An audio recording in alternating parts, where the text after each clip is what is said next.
Sme súkromná záchranná stanica, ktorá vznikla v roku 2001. Najskôr sme teda plánovali, že sa budeme venovať dravcom a sovám, ale potom čas ukázal, že to nie je možné, lebo nám začali nosiť živočichy všetkých druhov a všetkých skupín. Takže sme sa prekategorizovali na stanicu pre všetky druhy živočichov. Ošetrujeme aj vodné vtáky, ošetrujeme cicavce, spevavce, takže nie len dravce a sovy. Každoročne sa do stanice dostane okolo plus minus 200 zvierat, z ktorých 60-70% je návratnosť do prírody.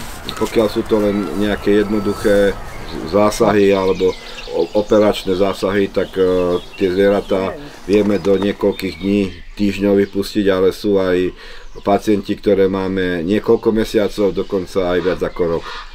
A za tých 25 rokov, čo fungujeme, je to už celkom slušný počet, teda 200x25, takže 5000 a viac.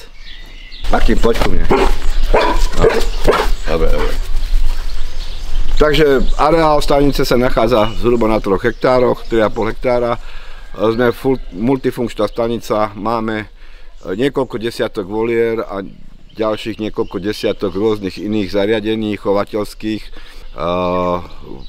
Sme pripravení robiť aj spoločensky týrané zvieratá, takže na tejto ploche, ktorú máme momentálne, je možné robiť už celkom hodne vecí. V rámci stanice robívame pravidelné nedeľné prehliadky, kde sa možno objednať na webovej stránke našej. Je to určené pre laikov, pre rodiny s deťmi a má to svoju kapacitu povedzme do 15 ľudí. Nefunguje to tak ako v nejakých zoologických záhradách alebo hladkacích zoo.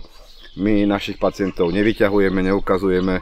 Je to skôr odborná prednáška o tom, čo robiť, keď nájdu zraneného živočícha.